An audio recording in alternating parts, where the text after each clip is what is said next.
औज़ुबिल्लाहिमिनश्शैतानिर्रजीम बिस्मिल्लाहिर्रहमानिर्रहीम अस्सलाम वालेकुम टू एवरीवन। जी स्टूडेंट्स, आज के लेक्चर में हम जो टॉपिक पढ़ने जा रहे हैं that is introduction two vectors. Previously हमने डेरिवेटिव्स के बारे में पढ़ा, पार्शियल डेरिवेटिव्स के बारे में, चेन रूल, आयलर्स थ्योरम, इन सारी चीज़ों के बाद आज हम एक नया टॉपिक करेंगे। इस टॉपिक का पिछले लेक्चर्स के साथ कोई लिंक नहीं होगा, ठीक है। वेक्टर्स से आप ऑलरेडी फेमिलियर्स हैं, कोई भी मतलब ये ऐसी चीज़ नहीं है कि कोई नया कंसेप्ट नहीं है। बस हम इसको मैथमेटिकली हम इसकी करेक्टरिस्टिक्स को, प्रॉपर्टीज़ को, इसके मेथड्स को देखेंगे। बेसिकली हमारे पास दो तरह की जो होती हैं ना क्वांटिटीज़ होती हैं, scalar quantities and vector quantities. तो यहाँ पे हम वेक्टर्स को डिस्कस करेंगे। मैं थोड़ा सा डिफरेंस बताता जाऊँ। स्केलर बेसिकली जब हम किसी क्वांटिटी को सिर्फ और सिर्फ उसके न्यूमेरिकल वैल्यू की बात करते हैं ना, तो तब हम बात कर रहे होते हैं, लेट्स से किसी वेट की हम बात करें, हम कहते हैं 5 kg, ठीक है। या लेंथ की आप बात करो, लेंथ की बात कर लो, हाइट की बात कर लो कि इसकी इतनी हाइट है। On the other hand when we talk about the vectors में हम न्यूमेरिकल वैल्यू के साथ साथ डायरेक्शन को भी इन्वॉल्व करते हैं। लेट्स से फोर्स की बात करो आप, फॉर एग्जांपल आपके पास कोई चीज़ पड़ी है, आप उस पर फोर्स अप्लाई करते हो। जब जिस डायरेक्शन में आप उस पर फोर्स अप्लाई करोगे वो उसी डायरेक्शन में मूव करेगी। लेट्स से आप किसी को चेयर पड़ी है आपके पास, आप चेयर को पुल करते हो तो वो आपकी डायरेक्शन में आएगी, पुश करते हैं तो आपसे दूर जाएगी। तो आप एक तो यहाँ पे फोर्स की भी बात कर रहे हो कि मैं इतनी फोर्स अप्लाई कर रहा हूँ, और साथ साथ आप डायरेक्शन को भी बता रहे हो कि जब मैंने इतनी फोर्स अप्लाई की तो किस डायरेक्शन में मूवमेंट हुई। तो ये बेसिकली वेक्टर्स होते हैं। तो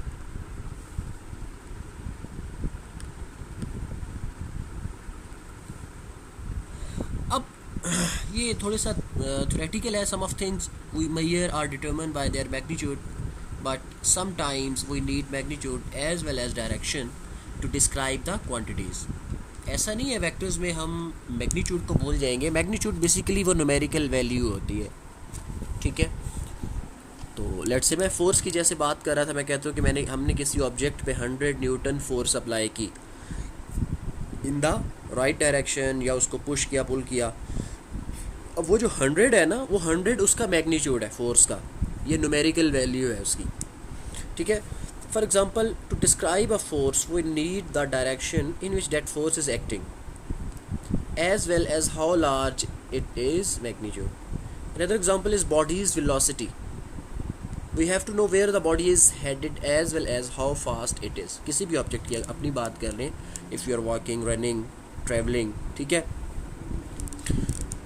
वेक्टर्स को हम बेसिकली एरो हेड से, अगर हम ग्राफिकली बताएं कि हम वेक्टर्स को कैसे डिनोट करते हैं, तो हम एक एरो से उसको डिनोट करते होते हैं, ठीक है, जैसे कि ये आपके सामने है। उसके अलावा अगर हम इसके सिंबल्स को यूज़ करें कि हमने कोई सिंबल लिखा, जैसे कि वी वेलोसिटी की अगर हम बात कर रहे हैं, या अगर हम फोर्स की बात करेंगे,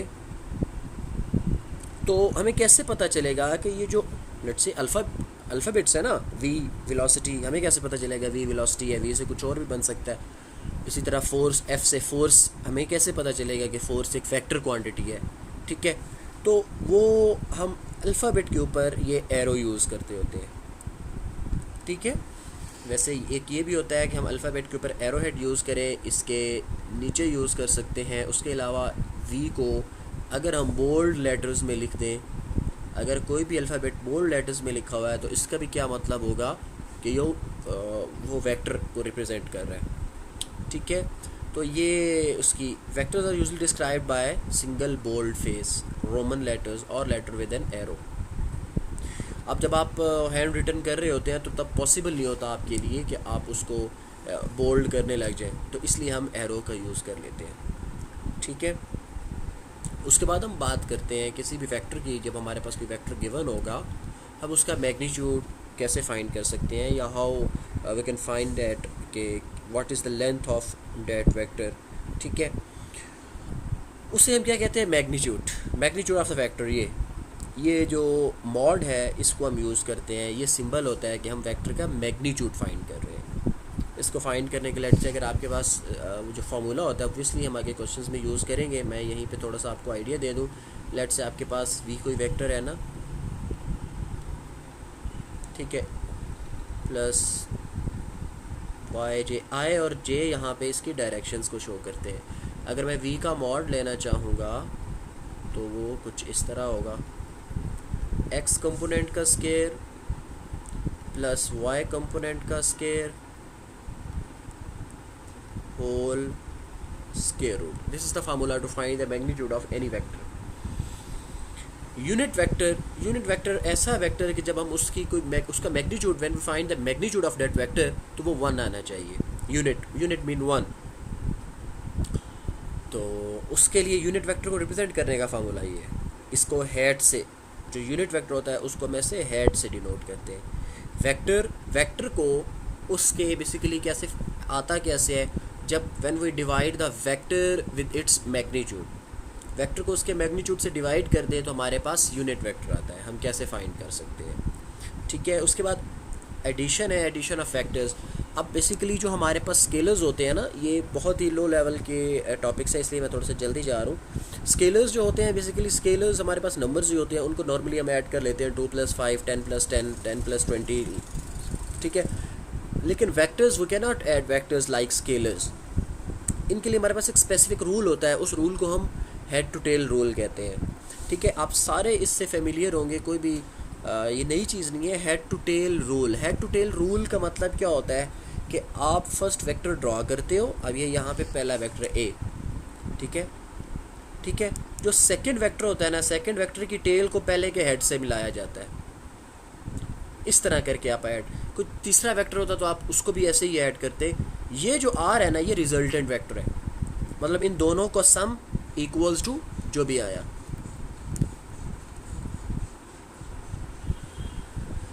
ये अगर आप देखें, अगर आप हमारे पास ज़्यादा वेक्टर्स आ जाएं, यहाँ ए वेक्टर है, ये उसकी टेल हेड, जो सेकंड वेक्टर है वो प्रीवियस के हेड से स्टार्ट हुआ। इसी तरह जो थर्ड वेक्टर है वो सेकंड के हेड से स्टार्ट हुआ, फोर्थ वेक्टर थर्ड के हेड से स्टार्ट हुआ, फिफ्थ वेक्टर फोर्थ के हेड से स्टार्ट हुआ, इसी तरह, ठीक है। यहाँ पे आके रुक गए। फिर ये जो गैप आ जाता है, ये हमारे पास रिजल्टेंट होता है। बेसिकली रिजल्टेंट वेक्टर क्या होता है, लास्ट वेक्टर का हेड रिजल्टेंट के हेड से और फर्स्ट वेक्टर की टेल रिजल्टेंट की टेल से हम ज्वाइन कर देते हैं, तो हमारे पास रिजल्टेंट वेक्टर आता है। उसके बाद हम इक्वल वेक्टर्स की बात करते हैं। टू वेक्टर्स आर इक्वल और same vectors if they have same magnitude and direction. Vectors की जैसे कि हमने बात की ना डायरेक्शन की, तो डायरेक्शन यहाँ पे बड़ा इंपॉर्टेंट रोल प्ले करती है। स्केलर्स में तो हम कहते हैं ना कोई बात नहीं है, बी लिख लो, ए लिख लो, पी लिख लो, इस तरह नहीं। लेकिन वेक्टर्स में ये बड़ा मैटर करती है इसकी डायरेक्शन, ठीक है। अगर ए और -a लिखा हुआ है तो इसका मतलब वेक्टर्स का मैग्नीट्यूड तो सेम है but the direction is opposite, ठीक है। वेक्टर्स में जो नेगेटिव साइन है, हमेशा याद रखना है, जो वेक्टर्स में नेगेटिव साइन है वो उसकी डायरेक्शन को शो करता है, अपोजिट डायरेक्शन को शो करता है, ठीक है। इसी तरह अपोजिट वेक्टर्स, ये two vectors are opposite if they have same magnitude but opposite direction. इस तरह पैरेलल वेक्टर्स हैं। दो वेक्टर्स को आप पैरेलल तब कहोगे अगर वो इक्वल हो with some constant, with some non zero scalar, ठीक है। Two vectors a and b are parallel if one vector is scalar multiple of let's say b equals to 3a। यहाँ पे कोई कांस्टेंट मतलब साथ होना चाहिए, वो माइनस भी हो सकता है, वो पॉजिटिव भी हो सकता है, इससे कोई फ़र्क नहीं पड़ता, ठीक है। यहाँ पे मतलब ये जो लैम्डा है, lambda could be negative, could be positive, इससे कोई फ़र्क नहीं पड़ता। पॉजिटिव होगा तो ये शो करेगा कि पैरेलल वेक्टर्स हैं विद सेम डायरेक्शन। हाँ, अगर ये नेगेटिव होगा तो ये शो करेगा कि these vectors are parallel with opposite direction. ये बेसिकली आई, जे और के जो हैं ये वेक्टर्स की डायरेक्शंस हैं। I means x axis, i j, जैसे कि एक्स वाई और जी एक्सिस है ना, उसी तरह ये आई, जे और के वेक्टर्स की डायरेक्शन को शो करता है। ये आई, जे, के, ये कोई इसमें परेशान होने वाली बात नहीं है कि पता नहीं क्या चीज़ आ गई है। जिस तरह हम वेक्टर्स को ऐड कर सकते हैं, हम सब्ट्रैक्ट भी कर सकते हैं, ठीक है। आपको कोई दो वेक्टर्स गिवन है a + b। अच्छा, अब उसमें चीज़ क्या है एक चीज़ का बस ख्याल रखना होता है कि जब आप ये A1i plus A2j plus A3k B1i plus B2j plus B3k, आपने i वाले कंपोनेंट को i के साथ ही ऐड करना है, j वाले कंपोनेंट को j के साथ और k वाले कंपोनेंट को k के साथ ऐड करना है। बस इस बात का ख्याल रखना है। इसी तरह सब्ट्रैक्शन में भी होगा।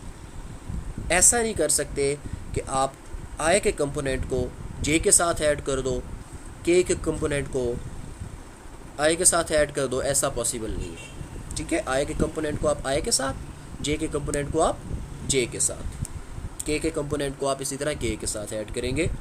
उसके बाद मल्टीप्लिकेशन है। मल्टीप्लिकेशन हम कर सकते हैं स्केलर्स के साथ। स्केलर वही 1 2 3 4, हम वेक्टर्स को definitely we can multiply a 2a 3a negative 2a, मतलब ये 2a की डायरेक्शन क्या हो जाएगी, रिवर्स हो जाएगी।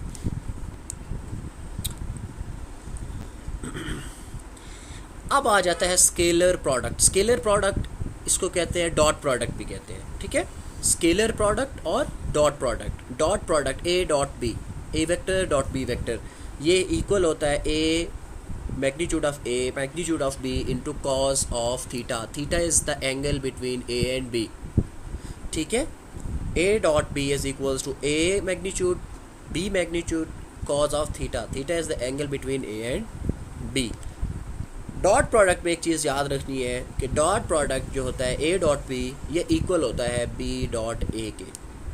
इससे कोई फ़र्क नहीं पड़ता आप a डॉट b लिखो या b डॉट a लिखो, इट सेटिस्फाइज कम्यूटेटिव लॉ। ठीक है, अब हम इसके कुछ रूल्स पढ़ लेते हैं कि डॉट प्रोडक्ट से हमें क्या क्या इन्फॉर्मेशन मिलती है, या हम इसके कौन कौन से फैक्ट्स को यूज़ कर सकेंगे in our questions examples. If a and b are perpendicular, then it means that a is perpendicular to b. So अगर a और b दो बातें हैं, मतलब a की बात को हम दो तरीक़ों से कर सकते हैं। पहला the first way is if you are given that कि a is perpendicular to b, ठीक है, then you should know कि their dot product will be 0। अब इसका रीज़न क्या है?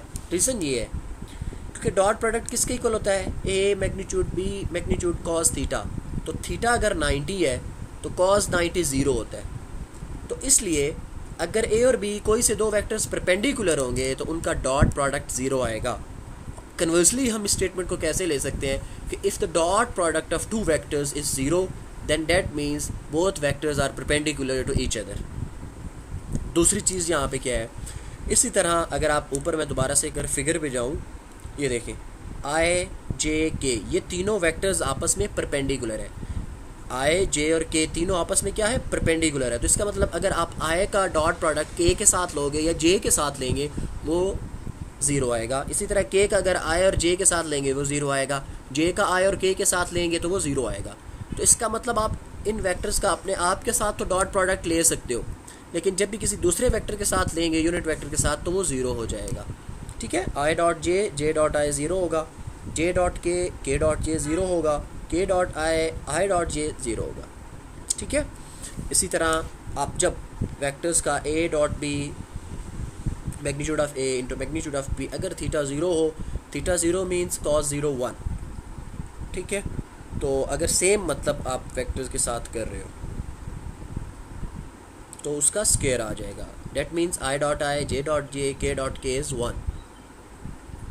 इससे रिलेटेड हम एक एग्जांपल देखते हैं।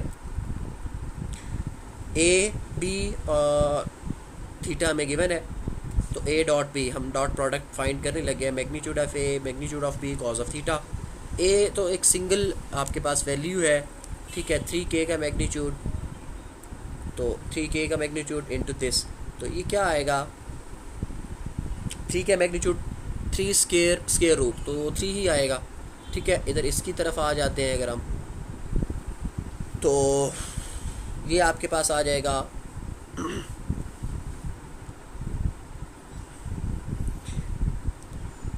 Square root of 2,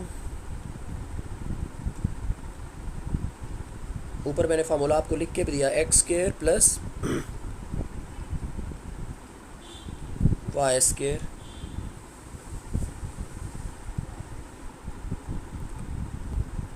square whole square root.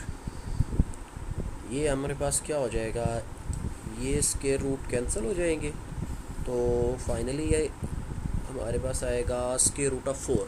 Square root of 4 का जब आप करेंगे तो वो 2 आ जाएगा। ठीक है, तो a magnitude, b magnitude, cos of theta.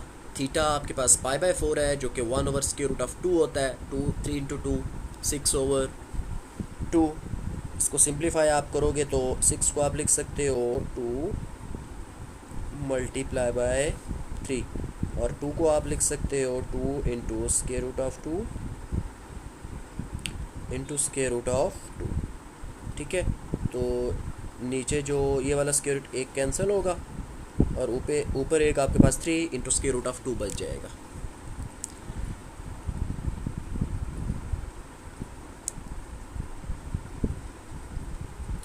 उसके बाद है कि अगर आप इसको कंपोनेंट फॉर्म्स में लिखना चाहते हो, कंपोनेंट फॉर्म में वैसे ही बस आप डॉट प्रोडक्ट ले लोगे और आई जे और के वालों को आप सेपरेट करके लिख दोगे। लेट्स से ये है ना ए डॉट बी। ठीक है, तो बजाय इसके कि आप इस A1 आई को इन तीनों के साथ मल्टीप्लाई करो, हमें पता है कि जब आई डॉट जे होगा वो ज़ीरो ही होना है, तो हम डायरेक्टली क्या किया करेंगे, A1 B1, A2 B2, A3 B3। ठीक है, तो ये सारी इसमें वर्किंग करने की ज़रूरत नहीं है, क्योंकि एट द एंड वो देखें ना यहाँ पे 0 0 0 हो रहा है, तो इसलिए हम अपनी वर्किंग को बिल्कुल भी बढ़ाएंगे नहीं। हम directly A1 into B1। Back and पे ये चीज़ माइंड में रखनी है कि मल्टीप्लिकेशन जैसे आप ब्रैकेट ओपन करते हैं तो अंदर सब वैल्यूज से मल्टीप्लाई होता है वो नंबर, तो मल्टीप्लिकेशन होनी वैसे ही है, लेकिन चूँकि वो दूसरे किसी भी वेक्टर की वजह से आई और जे आई और के ज़ीरो हो जाते हैं, इसलिए हम सिर्फ आई को, जे को और के को मल्टीप्लाई करेंगे। उसके बाद हमारे पास आ जाता है कि how we can find the angle between two vectors. तो वही हमारे पास फार्मूला है डॉट प्रोडक्ट वाला, उसी से हम ये फाइंड करेंगे, a dot b is equals to a magnitude of b cos of theta। ठीक है, अब हमें थीटा चाहिए, एंगल फाइंड करना है। ये a मैग्नीट्यूड b मैग्नीट्यूड इधर आके डिवाइड हो जाएंगे और cos को इधर जब शिफ्ट करेंगे तो वो उसका इन्वर्स आ जाएगा। ठीक है, अब जैसे कि हमारे पास ये क्वेश्चन है, a is equals to i minus 2j minus 2k और b है हमारे पास 6i plus 3j plus 2k। हमने इन दोनों के दरमियान एंगल फाइंड करना है, तो सबसे पहले इन दोनों का डॉट प्रोडक्ट लेंगे जो कि हमारे पास आएगा -4। फिर हम दोनों का सेपरेटली मैग्नीट्यूड लेंगे, एक का 3 आया 3, दूसरे का 7। फार्मूला में पुट किया कॉस इनवर्स ऑफ -4/21। आप इसको कैलकुलेटर पे कैलकुलेट करो तो वो आपको 1.76 रेडियंस अप्रॉक्सीमेट, ये इक्वल नहीं है, that means approximately equals to, ये जो सिंबल है ये सिंबल क्या शो करता है, अप्रॉक्सीमेटली। उसके बाद परपेंडिकुलर वेक्टर्स हैं, ये अभी ऊपर हमने देखा है कि दो वेक्टर्स का डॉट प्रोडक्ट अगर 0 होगा तो वो परपेंडिकुलर होंगे। वेक्टर प्रोजेक्शन के लिए हमारे पास फार्मूला है कि consider the projection of a vector b, projection साया बेसिकली। ठीक है, लेट्स से ये बी वेक्टर है ना, इसका प्रोजेक्शन किस पे, ए पे, ये ए वेक्टर है, इसका इसके ऊपर जो प्रोजेक्शन होगा, साया होगा, उसको हमने फाइंड करना है। तो वो ये हमारे पास फार्मूला है। ठीक है, ये फार्मूला ड्राइव भी हुआ है।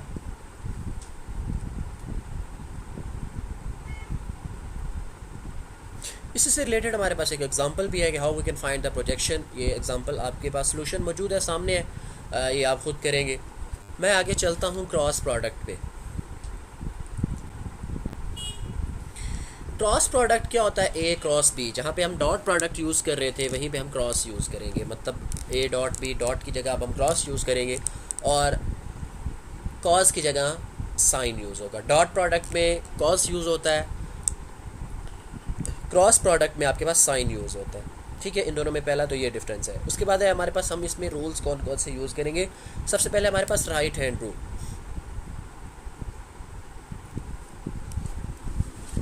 राइट हैंड रूल मतलब हम कोई से दो नॉन ज़ीरो वेक्टर्स लेते हैं, नॉन ज़ीरो पैरेलल वेक्टर्स, जो कि हमने ए और बी कह लिए। मैं आपको अगर फिगर शो कर दूँ तो ये, ठीक है, इस तरह करके आपने अपने राइट हैंड को लेना है, ए क्रॉस बी। जो ये ए और बी आपके पास अगर दो वेक्टर्स हैं, ठीक है, ए क्रॉस बी आपके पास थंब की डायरेक्शन में आएगा, you have to curl your fingers in this direction.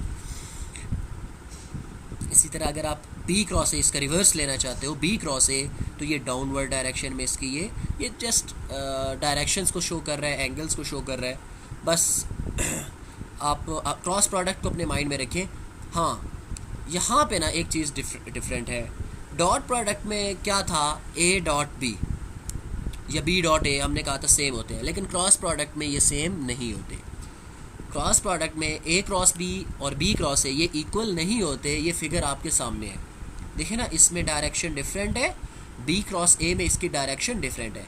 Vectors में हमें डायरेक्शन से ही पता चलता है कि जो हमारे पास वेक्टर्स आ रहे हैं वो कैसे हैं, सेम है, सेम डायरेक्शन में है, पैरेलल विद सेम डायरेक्शंस हैं, या पैरेलल विद अपोजिट डायरेक्शंस है, क्या है। तो इसलिए एक चीज़ यहाँ पे which is different from the dot product, वो क्या है कि क्रॉस प्रोडक्ट जो है वो कम्यूटेटिव लॉ को सेटिस्फाई नहीं करता। A cross b is not equals to b cross a, equal होता है बट विद नेगेटिव साइन, मतलब ए क्रॉस बी इक्वल होगा negative of b cross a. कुछ रिजल्ट्स हैं इनको देखते हैं। If a is parallel to b then their cross product will be zero. पीछे क्या था, अगर ए डॉट बी ज़ीरो होगा तो वो दोनों परपेंडिकुलर होंगे, यहाँ पे उसका उलट है, अगर ए क्रॉस बी ज़ीरो होगा तो वेक्टर्स पैरेलल होंगे। ठीक है, क्यों? क्योंकि पैरेलल वेक्टर्स होंगे तो उनके दरम्यान में एंगल नहीं होगा, एंगल ज़ीरो होगा, साइन ज़ीरो उस पूरे को ज़ीरो कर देगा, ये रीज़न है। अब डॉट प्रोडक्ट में क्या था, डॉट प्रोडक्ट में जब हम आई का प्रोडक्ट, डॉट प्रोडक्ट किसी दूसरे वेक्टर के साथ लेते थे तो वो ज़ीरो हो जाता था, लेकिन क्रॉस में क्या होता है, जब इसका प्रोडक्ट अपने आप के साथ लेंगे तो वो ज़ीरो हो जाएगा। ठीक है, जो सेकंड पॉइंट है ये बड़ा इंपॉर्टेंट है आपके पास। कैसे इंपॉर्टेंट है, इस तरह से, ये आप इसको आए एंटी क्लॉक वाइज डायरेक्शन में लेंगे। एंटी क्लॉक की जो डायरेक्शन होती है ना 12 1 2, इसको हम एंटी क्लॉक वाइज डायरेक्शन में लेते हैं। आई जे के, तो जब आई क्रॉस जे होगा वो इक्वल्स टू के होगा, K cross I equals to J, I cross J equals to K. लेकिन अगर हम डायरेक्शन इसकी रिवर्स करेंगे, अगर हम क्लॉकवाइज डायरेक्शन में जाएंगे तो फिर क्या होगा, j cross I equals to negative k होगा, फिर भी के ही equal but sign negative use होगा। ठीक है, ये आपके सामने लिखा हुआ है आई dot j k but j dot i minus k, j cross product j cross k is equals to i, k cross J equals to minus i, k cross i is equals to J, I cross k is equals to minus j. ठीक है, ये मैं आपको ऊपर बता चुका हूँ। The factor product is not commutative, ये आपके सामने है, आई क्रॉस जे और जे क्रॉस आई इक्वल नहीं है, लेकिन डॉट प्रोडक्ट इक्वल होता है।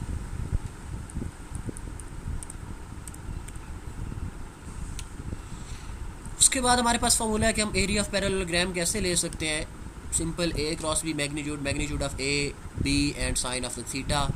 ठीक है, एन आपका यूनिट वेक्टर होता है। यूनिट वेक्टर का मतलब जब भी किसी यूनिट वेक्टर ऐसा वेक्टर होता है जिसका मैग्नीट्यूड लें तो आंसर 1 आए। ठीक है, इसलिए उसको यूनिट वेक्टर हम कह रहे होते हैं। उसके बाद फिर हम बात करते हैं वैसे ही कंपोनेंट्स की। यहाँ पे एक चीज़ जो है ना, ये भी डॉट प्रोडक्ट से डिफरेंट है। डॉट प्रोडक्ट में सिंपल हमने क्या कहा था, ए डॉट A1 B1 मतलब आई वाले को, जे वाले को, के वाले को। लेकिन जो क्रॉस प्रोडक्ट है ना, ए क्रॉस बी, वो हम इस तरह डिटर्मिनेंट की फॉर्म में फाइंड आउट करते होते हैं। अगर आपके पास दो वेक्टर्स हैं तो आप फर्स्ट रो में आई, जे और के उनकी डायरेक्शन लिख लेते हैं, सेकंड और थर्ड रो में वेक्टर्स को लिखा जाता है। अगर 3 वेक्टर्स होंगे तो फिर तीनों रोज़ में मतलब आपके पास A1 A2 A3 B1 B2 B3 C1 C2 C3 आ जाएगा। एग्जांपल देखते हैं हम। ए आपके पास गिवन है, बी आपके पास गिवन है, आपको फाइंड करना है ए क्रॉस बी।